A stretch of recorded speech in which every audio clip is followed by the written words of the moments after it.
আমের মরশুম তো শেষ হতে চলে গেছে, তবে আম শেষ হওয়ার আগেই বানিয়ে ফেলতে পারো এরকম একটা মজাদার সুস্বাদু আমের কুলফি। তো আমের কুলফি কে কে খেতে ভালোবাসো অতি অবশ্যই কমেন্ট করো। ভেজ কিচেনে তোমাদের সবাইকে স্বাগত। সবার প্রথমে আমি এখানে নিয়ে নিয়েছি মাখানা আমন্ড বাদাম আর একটা 10 টাকা দামের গুঁড়ো দুধের প্যাকেট। তারপর নিয়ে নিলাম চিনি। তোমরা যে যেরকম মিষ্টি খেতে পছন্দ করো সে সেরকমই এখানে চিনি ব্যবহার করবে। তারপর আমি এটাকে গুঁড়ো করে নিয়েছি, প্রত্যেকটা উপকরণ গুঁড়ো করে নিয়েছি। আমি এখানে এলাচ দিতে ভুলে গেছি, তাই আমি এখানে আবার 2টো এলাচ দিয়ে সম্পূর্ণ মশলাটা গুঁড়ো করে নিয়েছি। আর আমি এই আমের কুলফি বানানোর জন্য নিয়ে নিয়েছি একটা বড় দেখে একটা পাকা আম। আমটা কিন্তু পুরো গলে গেলে চলবে না, একটু শক্ত শক্তও থাকতে হবে, কারণ একদম গাছ পাকা আম নিলে সেটা একদমই গলে যায়। তো এটা আমি ছুরির সাহায্যে, দেখতেই পাচ্ছ কতটা আস্তে আস্তে করছি, এটা তোমরা সাবধানে করবে, কারণ যদি একটু তাড়াহুড়ো করি তাহলে আমার হাত কেটে যাওয়ার সম্ভাবনা বেশি থাকে। এই যে দানাটা রয়েছে আমের ভিতরে, এটা বেরোতে কিন্তু একদমই চায় না, কারণ প্রত্যেকটা ভালো করে লেগে থাকে, ভালো করে আমের মধ্যে লেগে থাকে। তাই এটা আস্তে আস্তে চারিদিক থেকে গোল করে খুঁচিয়ে নিলাম। তারপর আমি এটা আস্তে আস্তে বের করার চেষ্টা করব। দেখতেই পাচ্ছ আমি কতটা কষ্ট করে এটাকে বের করছি।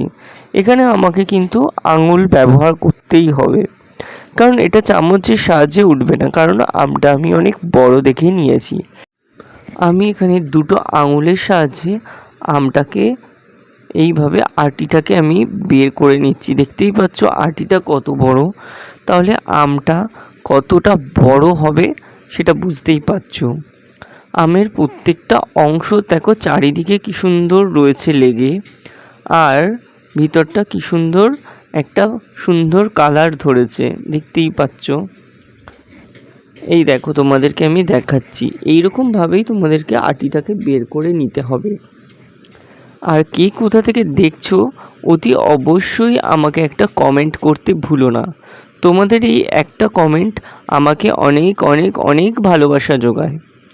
এবার আমি একটা কড়াইতে কিছুটা গরুর দুধ নিয়ে নিয়েছি। এখানে আমি 500 গ্রাম মতো গরুর দুধ নিয়েছি, সেটাকে জাল দিয়ে দিয়ে আমি এটা 250 গ্রাম করে নিয়েছি। এরপর দুধটা এমন করে নাড়াতেই হবে যাতে কড়াইতে না লেগে যায়। কড়াইতে লেগে গেলেই দুধের একটা পোড়া পোড়া গন্ধ আসবে, আর আমাদের এই কুলফিটা একদম বাজে খেতে হয়ে যাবে। এবার আমি যেই গুঁড়োগুলো করেছিলাম সেটা এখানে মিশিয়ে দিলাম। দেখতেই পাচ্ছ কীরকম একটু লালচে একটা ভাব এসেছে, কারণ আমি দুধটাকে অনেকক্ষণ জাল দিয়ে কমিয়ে নিয়েছি। এবার আমাকে এইভাবে নাড়িয়ে চাড়িয়ে নিতে হবে। নাড়িয়ে চাড়িয়ে ভালোভাবে নিলে তবে জিনিসটা লেগে যাবে না, কিন্তু আমরা যদি এখানে নাড়াচাড়া না করি তবে কিন্তু কড়াইতে লেগে যাওয়ার সম্ভাবনাটা বেশি থাকবে। তোমরা কেমন আছো আমাকে একটু কমেন্টে জানাও। দেখো থিকনেসটা কিন্তু এরকমই হওয়া চাই, কারণ এটা আমরা যদি রেখে দেবো তো এটা ঠান্ডা হয়ে গেলে আরও গাঢ় হয়ে যাবে। দেখতেই পাচ্ছ কত সুন্দরভাবে থিকনেসটা এসেছে। এই দেখো তোমাদেরকে দেখাচ্ছি একটু ঠান্ডা হওয়ার পরে, দেখেছো কতটা গাঢ় হয়ে গেছে।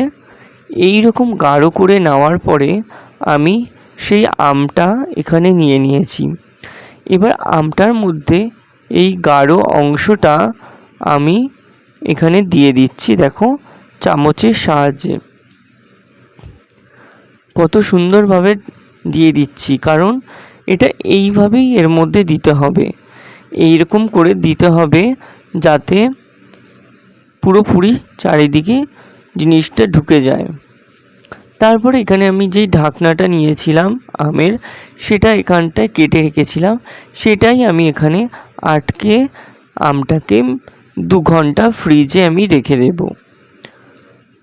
2 ঘন্টা ফ্রিজ থেকে বার করে নিয়েছি। ফ্রিজ থেকে 2 ঘন্টা পরে বার করে এবারে ছিলকাটা বের করে নিয়েছি। এবার দেখো আমাদের আমের কুলফিটা আমি কাটছি। ওয়াও, কি সুন্দর দেখতে লাগছে! দেখতেই পাচ্ছ কত সুন্দর হয়েছে। এই যে অসাধারণ একটা বাড়িতে কুলফি বানিয়ে তোমরা যদি এরকম ট্রাই করো, অসাধারণ লাগবে। বাড়িতে যদি কোনো মেহমান বা কোনো গেস্ট বা কোনো আত্মীয় স্বজন যাই বলো না কেন, তারা যদি একবার আসে এই গরমের দুপুরে বা অফ সিজনে, আমের এই উপকরণটা যদি তোমরা বানিয়েও রেখে দাও, মিনিমাম ফ্রিজে 1 মাস তো অতি অবশ্যই ভালো থাকবে।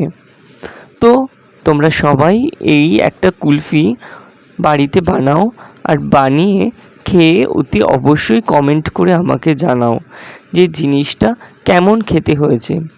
আমি তোমাদেরকে কথা দিচ্ছি, এটা অত্যন্ত সুস্বাদু আমার লেগেছে, তাই আমি তোমাদেরকে শেয়ার করলাম।